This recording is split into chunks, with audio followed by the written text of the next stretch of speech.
Olá, amigos! Bem-vindos ao Leila Riches Mais 60. E hoje nós temos mais um vídeo muito legal para você. Então, se você gostar, dê o seu like, compartilhe com seus amigos e se ainda não se inscreveu no canal, inscreva-se. É muito fácil, é só clicar no inscreva-se aqui embaixo. Nossa entrevista hoje é com Davi Zisman.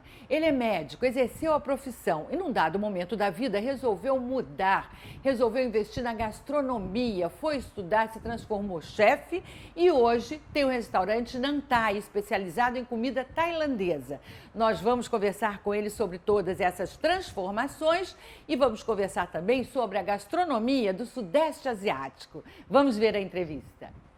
Davi Zisman, você é médico, clínico geral, exerceu a profissão por bastante tempo e um belo dia resolveu mudar.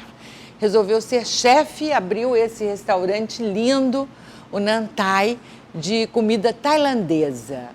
O que aconteceu com a medicina? A medicina me deu tudo.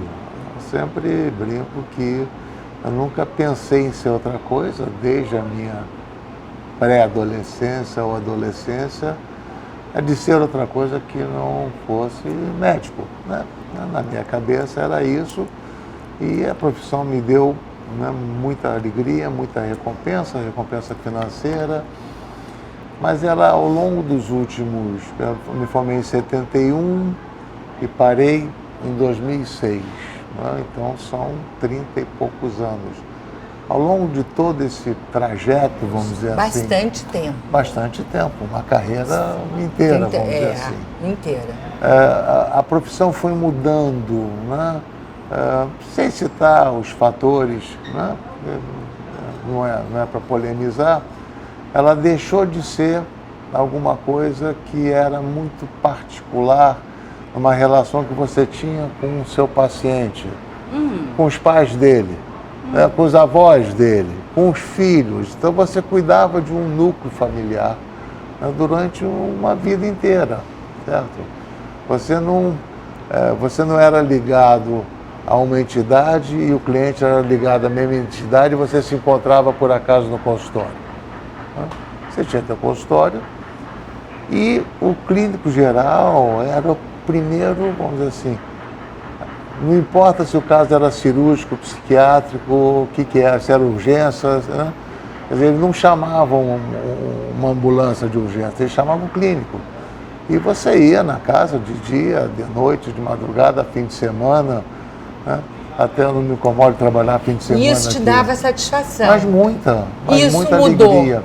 Isso mudou porque se interpôs, vamos dizer assim, o plano de saúde passou a gerenciar, né, a atividade médica. Então, você é médico do plano de saúde, o paciente é cliente do plano de saúde. Você se encontra no consultório por acaso. Agora me diz uma coisa, Davi, você tem como chefe uma preocupação com uma alimentação, uma gastronomia mais saudável? Tem alguma influência da medicina na sua vida? Com franqueza? Com franqueza. Com franqueza, não. Não. Né? Você tem hábitos alimentares diversos, né? Quer dizer, regredindo um pouco. Essa coisa da comida tailandesa e ter um restaurante me abriu as portas para a Ásia, gente. A Ásia é um outro mundo. Quer dizer, a melhor coisa que aconteceu na minha vida é viajar para a Ásia. Eu vou quase todo ano. E aí entra Tailândia, Malásia, Camboja, Vietnã, China, Singapura, e é outra história. Quer dizer, sua vida mudou radicalmente, Radicalmente. né? Radicalmente. Agora me diz uma coisa, no Sudeste Asiático a gente sabe que todo pedacinho de terra vira plantação de arroz. Quer dizer, o arroz é o alimento básico da população. E que mais? Não, sabe por quê, né? Não. Porque numa determinada quantidade de terra, né? Se você criar boi, você alimenta 200 pessoas. Se você plantar arroz, você alimenta 2.000 pessoas. Então eles são muito pragmáticos, gente. Eles não têm o que eles não precisam, né? Então arroz é mais do que alimento, arroz é uma divindade, quase uma divindade. Ela está integrada no vocabulário corrente, né, das pessoas. quando alguém falar para você quintal. Quintal significa comer arroz, mas não é, significa estou com fome. Né? Maical não é sem arroz, estou sem dinheiro nenhum. Então, eles usam arroz e uma coisa fantástica, não tem desperdício. Né? Não existe desperdício, a comida é muito barata. O arroz é o prato principal deles lá. É uma travessa de arroz no centro da mesa, sem nada, né? Sem tempero nenhum. E uma série de pequenos pratinhos de vegetais, cogumelos, folhas, muito pouca proteína. E aí é uma coisa que, instintivamente ou não, eles sabem, né? Adulto não precisa de proteína animal. Adulto praticamente não precisa de proteína animal. Né? Criança precisa. Criança, adolescente, adulto, jovem, precisa de proteína animal. Adulto não precisa. Agora, você falou uma coisa aí, eles não investem no que eles não precisam. É isso de não querer o extraordinário é demais. Tem a ver com a religião, que é de predominância budista na região? Eu não sei se é Quer dizer, o não desperdício é um conceito religioso. Né? O partilhar a comida é um conceito. Né? 6 horas da manhã em Bangkok, naquela névoa, né? Alaranjada que sobe do rio, tá? Todos os monges de todos os templos saem nas ruas. Em todas as casas tem sempre um altar, né, de Buda, e todo mundo sai e entrega comida para os monges. Todos saem e entregam. E aí, às 10 horas da manhã, eles voltam todos para o templo, comem aquela comida que é a única refeição que os monges fazem. Eles são muito frugais. Eles não comem Eles comem o tempo todo. Isso é a população de um modo geral, não os monges. A população come o tempo todo. Comem várias vezes ao dia. Mas pequenas porções. Né? Pode ser isso, porque ninguém cozinha em casa. A comida de rua é tão barata. É barata. É barata. Em Bangkok, então, nem tem cozinha nos apartamentos. Né? Então, o cara sai ele sai do trabalho, né? A cada 10 metros ou 20 metros tem uma banquinha, uma lojinha de massagem, faz uma massagem de pescoço, faz uma massagem nos pés, passa numa banquinha, porque aí a cada 2 metros tem muita banquinha de massagem? Tem muita. Custa irrisório. Sei lá, custa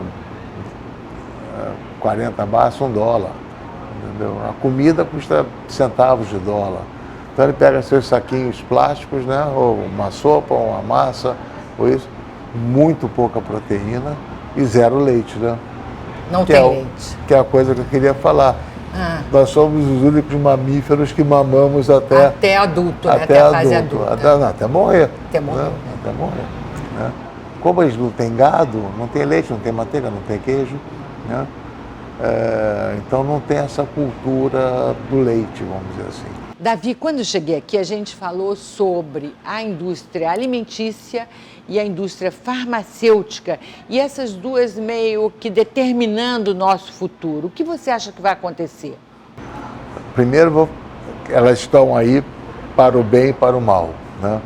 Para o bem, o que nós temos? Né?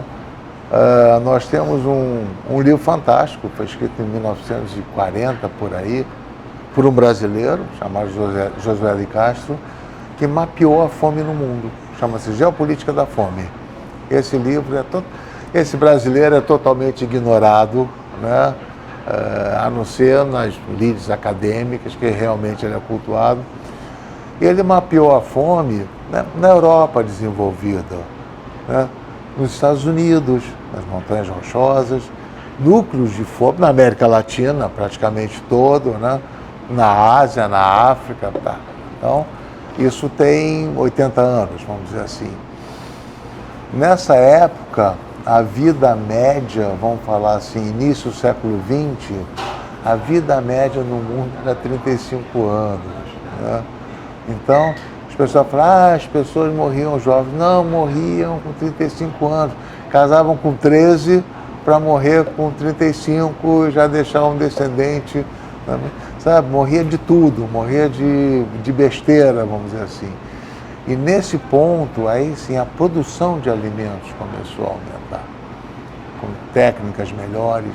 Vamos dizer assim, que nos últimos 110, 120 anos, gente, a expectativa de vida dobrou, né? A expectativa no Brasil era de 55 anos em 1950. Né? A expectativa em 2018, né, 63 anos depois, é de 73 anos. Né? E isso foi a indústria farmacêutica e a indústria de alimentos. Né? Então isso é bacana. Né? Mas quando o cara falar a gente vai viver 120 anos, não vai não. Não vai. Não vai. Não é? Nós somos os únicos mamíferos que vivemos 70 anos. Né? Fora a baleia, que é mamífero, mas quer comer camarão cru o resto da vida. Certo? Então, vai viver com uma qualidade melhor, certo? Mas o que dobrou a expectativa de vida, para mim, foi a comida. Né? Mal ou bem, a Terra está superpovoada, né? Mas mal ou bem, de alguma forma, a Terra consegue alimentar os seus habitantes. Consegue. Nos anos 70 a gente vivia assombrado pela fome, porque Biafra. vivia uma fome. Biafra. Que era um exemplo, né, do que a fome poderia provocar no mundo. E nos anos 40, nas Apalaches, nas Montanhas Rochosas, fome nos Estados Unidos, fome na França, fome na Espanha. Né? Então, países já razoavelmente desenvolvidos. Na África. Então, isso é para o bem. Né? Para o mal, a questão é estar para ganhar dinheiro, isso é um negócio, gente. Não, como eu sempre brinco, a indústria farmacêutica não é ONG. Estão aí para ganhar dinheiro. E a indústria farmacêutica, principalmente, ela descobriu que vender remédio para indivíduo doente não é um bom negócio. O indivíduo doente ele perde renda, não tem dinheiro para comprar remédio, geralmente é o governo que compra, e o governo ou paga mal ou não paga de jeito nenhum. Certo? Então ele começou a focar em vender remédio para saudável, né? De preferência de classe média. Aí entra a vitamina C 2 gramas, que não serve para absolutamente nada, complexo vitamínico, que não serve para absolutamente nada. Vitamina, a gente sabe, né? Se você come, você não precisa de nenhuma. Se você não come, vitamina não resolve. Né? E a indústria de alimentos, né? Fazer um parênteses em relação a isso. Né? Todo mundo fala em crise de obesidade no mundo. Meu lugar não é no mundo, é no Ocidente. Né? Mas para a Ásia só tem magro, não tem gordo na Ásia. Né? E, em segundo lugar, eu chamo isso vingança da fome. Né? Quer dizer, o mundo passou fome muito, durante muitos anos. A história da humanidade. Toda a sua, né, história, o mundo passou fome. Né? Movimentos importantes foram feitos por causa de superpopulação. As cruzadas foi um deles. Né? Movimento então você acha que é a vingança, essa obesidade? É a vingança de saciar. Então você entra no mercado americano, você pega uma barra que é gordura vegetal hidrogenada, xarope de milho, açúcar não sei de quê, um sabor artificial de baunilha, custa 50 centavos de dólar. Um barrão desse tamanho. Ela come aquilo e fica satisfeito. Né? Coisa que a geração anterior a ele já não tinha. Então, lógico que é uma opinião leiga, né? Não tem nenhum dado estatístico para isso. Mas, para mim, isso vai chegar no equilíbrio. Davi, se você tivesse que dar uma receita, assim, para a busca de uma vida mais saudável, mais feliz, qual seria? Se relacione com a comida de forma amistosa. Ela não é sua inimiga, muito pelo contrário, ela é sua amiga. Né? Não, quer dizer, não tenho assim nenhuma receita de vitalidade ou de saúde, eu não sei nada disso, mas coma com prazer, beba com prazer. Prazer. Né? Com seus amigos. Né? Porque para comer churrasco de alface a vida inteira, né? Para ser saudável, eu acho que não vale a pena. Né? Eu sempre brinco o seguinte também. Né? Quando você fica muito saudável, né? As pessoas administram sua vida, fazem questão de administrar a sua vida, mas não administram sua morte. Nem penso, não quero nem saber. Aí quando eu pergunto, mas você quer morrer de quê? de repente parar. De repente rápido do coração. Legal, 4% da população. Os outros 96% varia, e a gente sabe que varia do razoável até um intolerável, né? Então, quando você elimina todas as causas de morte súbita, você fica saudável demais, só sobram as ruins, né? As boas estão fora do teu cardápio, vamos dizer assim. Davi, muito obrigada pela entrevista, foi uma delícia conversar com você. Desculpe se eu não polemizei muito, mas tudo bem, adorei também. Né? E aí, gostou da entrevista? Então eu conto com o seu like. Conto também com a sua disposição em compartilhar com todos os seus amigos essa entrevista e se inscreva no canal. Mais uma vez eu faço esse apelo porque é muito importante para nós. Um grande abraço e até a próxima.